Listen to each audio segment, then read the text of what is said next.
बिस्मिल्लाहिर्रहमानिर्रहीम। आज का जो टॉपिक है वो है fish hygienic and disease management. Fish hygienic क्या है और डिजीज़ मैनेजमेंट, किस बीमारी को हम डिजीज़ कैसे मैनेज कर रहे हैं, वो सब चीज़ें मैं आपको बता रहा हूँ। पहले बात करते हैं फ़िश हाइजीनिक। एक फ़िश हाइजीनिक को सिंपली आप बयान करते हैं कि वो फ़िश जो फिटनेस में बहुत अच्छी हो, जिसका गिल्स कलर भी ब्राइट रेड होना चाहिए, वो ज़्यादा मतलब कि जो फ्रेश फ़िश आती है मार्केट में तो उसको हम फ़िश हाइजीनिक्स भी कहते हैं। अब देखते हैं फ़िश डिज़ीज़ हमारे यहाँ के एबनॉर्मलिटीज़, जब डिज़ीज़ होती है तो वो एबनॉर्मलिटी होती है फ़िश में या किसी भी ऑर्गेनिज़म में होता है। पर यहाँ टॉपिक है फ़िश डिज़ीज़ है। इसमें अगर फ़िश को डिज़ीज़ हो जाती है, वो एबनॉर्मलिटी आ जाती है, मुख्तलिफ़ ऑर्गन्स डैमेज हो जाते हैं। उसमें कुछ मैंने लिख के इसमें दिए है कि इन्फेक्टेड बॉडी पार्ट्स जो है, आइज़ है, स्किन है, फेंस है, गिल्स है, लीवर, स्प्लीन, इंटेस्टाइन तक के ये सब डैमेज हो जाते हैं। मुख्तलिफ़ बीमारों में मुख्तलिफ़ ऑर्गन्स डैमेज होते हैं। आगे डिस्कस करते हैं पहले डिज़ीज़ को, कैसे कौन सी डिज़ीज़ भी है। तो पहले हम बताएंगे कि अगर बैक्टीरियल डिजीज़ है तो उस पर कौन से सिम्टम है, वायरल डिजीज़ है तो उसमें कौन से सिम्टम है, अगर फंगल डिजीज़ है तो उसमें कौन से सिम्टम है। ये मुख्तलिफ सिम्टम्स जिस बीमारी में जिस डिज़ीज़ में होती है, मतलब कि बैक्टीरियल डिजीज़ है तो उसमें कौन से सिम्टम है, ये सब आके डिस्कस करते हैं। तो फर्स्ट ऑफ ऑल हम बात करते हैं कि डिज़ीज़ क्या है। डिजीज़ एबनॉर्मलिटीज है बॉडीज में, बॉडी स्ट्रक्चर एंड फंक्शंस में।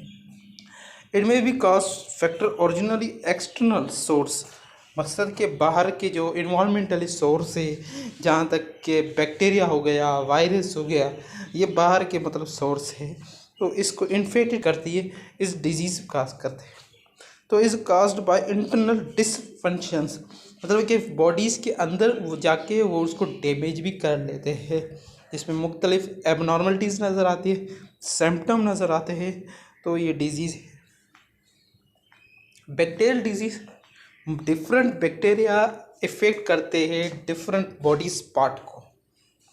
यहाँ तक कि ये सिम्टम मैंने बात की है कि वो बॉडीज़ रेडिश भी हो सकती है, स्वेलिंग भी हो सकती है, रैपिडली ब्रीथिंग होती है, जब ख़ास तौर पर जब ऑक्सीजन की कंसंट्रेशन कम होती है तब भी ब्रीथिंग करती है, पर बैक्टीरियल डिजीज़ की वजह से भी वो ब्रीथिंग करती है। और ये मुख्तलिफ इसमें बैक्टीरिया आते हैं, वो इन्फेक्टेड करते हैं और मुख्तलिफ लॉस हो जाते हैं, जैसे कि फिन्स हो गई, टेल हो गया, ये इसको लॉस भी कर सकती है ये बैक्टीरियल डिजीज़। अच्छा, अब एक वायरल डिजीज़ का पहले बात तो ये ट्रीटमेंट इसका नहीं होता है, और इसमें सिग्न सिम्टम नज़र आए तो हम कैसे डिफाइन करेंगे कि अगर गैस्ट्रो इंटेस्टाइनल डिस्ट्रप्शन हो जाती है, गैस्ट्रो में एक नेमेटोड्स भी होते हैं, अगर वायरस हो जाए तो वायरस में इन्फेक्शन कर देती है और इन्फेक्शन की वजह से फिश की डाई हो जाती है, इरेबिलिटीज़ होती है, उसके अलावा फीलिंग बेड हो जाती है, स्वेलिंग टंग हो जाती है, जो उसकी माउथ की जो टंग होती है उसमें स्वेलिंग होती है और वेट लॉस हो जाती है। जबकि हमारे फिश फार्मरों को वेट ज़्यादा चाहिए, अगर वायरल डिजीज़ हो जाती है तो वेट जल्दी बहुत ज़्यादा ही लॉस होती है, तो इसकी वजह से हमें नुकसान पड़ता है और येलोइश वाइटिश आइज़ बन जाती है। तो ये एक सिम्टम थे जिसमें वायरल डिजीज़ है। दूसरी बात करते हैं फंगल डिजीज़। इरेक्टिक स्विमिंग्स होती है। इरेक्टिक स्विमिंग का मकसद है कि वो एक ही साथ सही अच्छी तरह चल नहीं पाती है, इरिटेशन होती है। उसके अलावा विजिबल कॉटन्स की तरह आइज़ में, स्किन में, माउथ में, फिन्स में, टेल में, ये जो वाइट कलर के पिचेस आ जाते हैं, उसकी वजह से ये फंगल इन्फेक्शन सिम्टम नज़र आते हैं हमारे। पैरासाइट डिजीज़ की बात करें तो पैरासाइट इनएक्टिविटीज़ ये को, जैसे कि वर्म्स हो गए, फ्लैट वर्म हो गया, नेमेटोडा हो गया, इसे मुख्तलिफ जो इंसेक्ट है वो इन्फेक्ट करते हैं फ़िश को, जैसे सैल्मन्स को हमारे लीचीज़ इन्फेक्ट करते हैं, ये पैरासाइट होते हैं और उसमें सकिंग करते हैं, ब्लड सक करते हैं। उस एक ही स्पेस में जाके उस स्पेस पे जाके उसको सक करना शुरू करते हैं, वैसे जो उसके एक्सटर्नल स्केल्स होते हैं। तो इसमें और दूसरी बात क्या कि अगर ऐसा कुछ हो भी जाता है कि पैरासाइट की वजह से, तो उसकी जो ब्रीथिंग सिस्टम है वो भी चेंज हो जाती है। स्पॉट वर्म्स जैसे होते हैं, ये एक सिम्टम है कुछ मैं आपको बता रहा हूँ। उसके बाद न्यूट्रिशनल्स, हमें फार्म में जो बैलेंस डाइट करते हैं, बैलेंस जो डाइट है उसमें हमें पहले क्या होता था कि फ़िश को डिजीज़ हो जाती थी और वो हमें मालूम नहीं होता था कि किस चीज़ की वजह से हो रही है। पैथोजेंस की वजह से भी होती थी एंड नॉन इन्फेक्टेड की वजह से, नॉन पैथोजेंस जैसे कि न्यूट्रिशंस होती है, इसमें पुअर ग्रोथ होती है। और न्यूट्रिशंस की कमी की वजह से बॉडीज़ में कोई ऐसी कोई एक्टिविटीज़ भी नहीं होती। हेमोग्लोबिन्स ऑफ आइज़ में देखा जा सकते हैं, हाइपर पिगमेंटेशन होती है, क्लोटिंग्स भी होती है, स्केलेटल मसल्स एबनॉर्मलिटीज़ नज़र आती है। तो ये पूरा जो हमारे यहाँ न्यूट्रिशनल डिजीज़ के सिग्न एंड सिम्टम कुछ थे वो मैंने डिस्कस किया। एनवायरमेंट डिजीज़ है उसमें बारे में बात करेंगे, पर अभी बैक्टीरियल डिजीज़ को अच्छी तरह मतलब मालूम कर लेते हैं। बैक्टीरियल डिजीज़ कौन सी डिजीज़ है और उसमें क्या इफ़ेक्टेड हो रही है। जैसे कि रेड पेस्ट आप देख रहे हैं, ये गोल्ड फिशेज़ है, उसमें ब्लडी स्टिक होती है इफ द बॉडीज़ में, फिन्स में भी आ जाती है, टेल अपियर में भी हो जा सकती है। ये रेड पेस्ट ऐसे infection by the stick could lead to ulcerations भी आ जाती है। ये रेड कलर का एक आपको डॉटेड मतलब कि पिचड नज़र आएंगे, तो ये रेड पेस्ट है। इस डिजीज़ को कंट्रोल करने के लिए हम मेडिसिन्स यूज़ करते हैं। माउथ फंगस तो फंगल डिजीज़ होनी चाहिए नहीं, पर इसमें बैक्टीरियल काज होता है, इसकी वजह से हमें mouth fungus. White cottony patch होता है अराउंड द माउथ में होता है, लिप्स में होता है। अच्छा कि ये फंगस इफेक्ट करता है माउथ में, पर बैक्टीरियल डिजीज़ है, ये इसको बैक्टीरियल डिजीज़ में कंसिडर हम करते हैं। ट्यूबरकुलोसिस में होलो बेली जो होती है पॉसिबली स्पोर हो जाती है, बहुत बड़ी हो जाती है और एबनॉर्मलिटीज़ नज़र आ जाती है। मेरीन में भी फिशेज में पाई जा सकती है और फ्रेश वाटर्स में भी पाई जाती है। ये स्वेलिंग हो जाती है एब्डोमेंस में ट्यूबरकुलोसिस।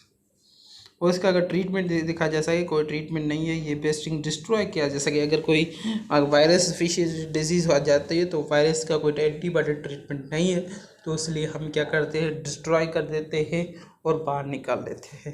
पर इसमें ये बैक्टीरियल डिजीज़ है, तो बैक्टीरियल डिजीज़ के लिए हम इसमें भी ये इस बीमारी को हम हल नहीं कर सकते, तो इसकी वजह से हमें वो इन्फेक्टेड फिशेस को हम डिस्ट्रॉय करते हैं, बाहर निकाल के उसको फेंक देते हैं। ड्रोपोसिस एक बीमारी है जैसे कि बैक्टीरियल डिजीज़ होती है, ये प्रोस्टिट्यूट स्केलेसिंग causing the bacterial infection. Aeromonas bacteria होता है जो किडनीज को भी इफेक्ट करता है, causing fluid accumulation, renal failure हो जाती है, उसकी जो रेनल्स होते हैं वो फेल्यूर हो जाती है, जिसकी वजह से पिगमेंटेशन, वो बाहर के जो पिगमेंटेशन स्केल्स जो होते हैं वो स्केलेस हो जाती है, स्केल टूट ना जाते हैं, फिर वो उसी इलाके में, पूरे इलाके में वो स्केल्स नहीं होते हैं, इसको हम ट्रोपोसी डिजीज़ कहते हैं। इसका ट्रीटमेंट है, डीप ट्रीटमेंट कर सकते हैं, पोटेशियम पर मैग्नीशियम फॉर 2 मिनट तक हम इसे यूज़ करते हैं। एंटीबायोटिक लाइट क्लोरोमैक्टिन इज यूज करते हैं 16 मिलीग्राम kg बॉडी वेट होते हैं। ड्रग्स ट्रीटमेंट दे सकते हैं and not for no food should be given, हम दे सकते हैं। अब इसमें दूसरी डिजीज़ है जिसको टेल रोट या फिन रोट कहा जा सकता है, ये गोल्ड फिशेज की एक और स्पीशीज़ है। उसमें हमने देखा है कि फिन्स है वो क्या हो रहे, डिस्ट्रॉय हो रहे हैं, उस एरिया से वो डिस्ट्रॉय होते जा रहे हैं। तो फिन्स ने भी reduce stems is exposed fin rays blood of edges of fins and reddish area होती है at the base of fins, skin ulcers with grey or red macular eyes. It is caused by the bacteria Acromenes, इसमें भी Acromenes का होता है। अब ulcer disease देखा जा सकता है कि अल्सर डिजीज़ ये एक ऐसी डिजीज़ है, मेजर कार्प में होती है, गोल्ड फिशेस में पाई जाती है, क्रेम फिशेस में पाई जाती है। इसमें ब्रीथिंग्स फिशेस जो एयर ब्रीथिंग्स फिशेस होती है, जैसे कि कार्निवोरस फिशेस बहुत ज़्यादा, जो हमारे यहाँ चिन्ना हो गई, चिन्ना मारुलस, पेंचुटेस हो गई, ये मुख्तलिफ स्पेशीज़ की वजह से तो इसकी भी हमारे अल्सर डिजीज़ होते हैं। और द पैथोजेनिक्स बैक्टीरिया रिस्पॉन्सिबल होती है increase the size gradual expose होते हैं मसल्स।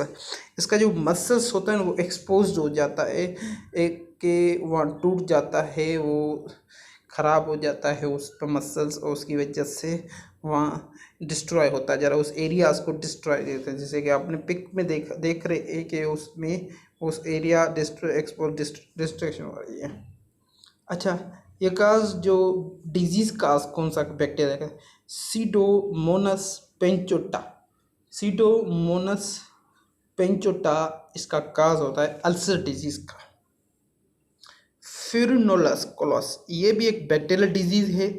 इसमें क्या होता है कि जैसे ये सेल्मन फिशेस होती है, इसमें भी इन्फेक्टेड कराती है। इसमें स्वेलिंग होती है साइड ऑफ बॉडीज़ में, राउंड होती है, जैसे बॉडीज़ में देखे एब्डोमिन साइड इसकी स्वेलिंग हुई है। तो फिलोसिस एक disease symptoms internal organs intestine भी हेवली इम्प्लीमेंट होता है, टर्न रेड ब्लड कलर्स बना लेता है, तो इसकी वजह से अंदर एक स्वेलिंग पैदा हो जाती है। ये फ्यूलोक्लोसिस डिजीज़ है। वे ये फिश में भी आउट ऑफ स्टेज, इसके स्टेज आउट ऑफ स्टेज हो जाते हैं। Later boil and body boil of our body हो जाती है, और इसका ट्रीटमेंट हम दे सकते हैं, क्योंकि ये ट्रीटमेंट हो सकती है। इसमें हमारी ट्रीटमेंट एंटीबायोटिक्स हो गई, सल्फोनेमाइड्स हो गए, तो इसको हम ऐसे डिफाइन कर सकते हैं। फ्यूलोक्लोसिस डिजीज़ है। विब्रो डिजीज़ ये भी एक बैक्टीरियल डिजीज़ ही होती है। विब्रो डिजीज़ एक नॉर्मली ब्रेकिश वाटर फिशेस होती है। ये टेम्परेचर रिमेन हाई होता है और formation excessive dark blood coloured bodies आ जाती है एरिया ऑफ स्किन्स में। आप बॉडी देखे कि उसमें dark blood colours area of skin में आ जाता है, फॉर्मेशन बनता है। इसका first signal optimally lead of ulcerations हो जाती है, जैसे अल्सरेशंस में एक मसल डिस्ट्रक्शन का टूट जाता है उस एरिया से, तो इसमें भी ऐसे ही कुछ होता है, पर इसमें इतना नहीं होता। इसमें सिर्फ डार्क ब्लड कलर एरिया होती है स्किन की। पर internally main features is enlargement of kidney and other visceral organs होते हैं। कोलोमिनर्स ये भी एक बैक्टीरियल डिजीज़ है। कोलोमिनर्स आप देख रहे हैं कि गिल्स में एक वाइट पिचट बनता है। Symptoms yellowish white area degenerations होती है और visible in ventral part of the first gill arch. एरो होता है उसमें columnaris infected spread rapidly through the gills lamina में होता है। इसका काज जो होता है, इसमें gram negative aerobic rod bacteria shape होते हैं, वो इसमें इन्फेक्टेड वो एरिया करते हैं गिल्स में, उसमें ब्रीथिंग प्रॉब्लम आ जाती है। कोलोमिनर्स में भी ज़्यादा ब्रीथिंग की हो जाती है, इसमें ज़्यादा विच डाई हो सकते हैं। ट्रीटमेंट देखा जा सके, अगर टोटल फिशेस को बैक्टीरियल ट्रीटमेंट हम दे सके, तो ट्रीटमेंट क्या होती है कि बैक्टीरियल इन्फेक्शन फिशेस को, तो हमें ट्रीटमेंट रेड पेस्ट हो गया, ड्रोपोसिस, टेल फ्रॉट हो गया, फिन रॉट हो गया, अल्सर हो गया, माउथ फंगस हो गया, इक्थोस्पोरिडियम्स होगा, इसको हम एक टेबलेट्स देंगे, उसको मतलब कि प्रेस करके उसको देंगे, और वो है हमारा क्लोरोमाइसिटिन्स, वो भी 250 मिलीग्राम में देंगे। ये एक टेबलेट है जो बैक्टीरियल फिशेस को हम दे सकते हैं। Thank you very much. ये हमारी बैक्टीरियल डिजीज़ थी जिसमें मैंने बात की। नेक्स्ट वायरस डिजीज़ में आऊँगा, फंगल डिजीज़ में आ सकता हूँ। Thank you very much.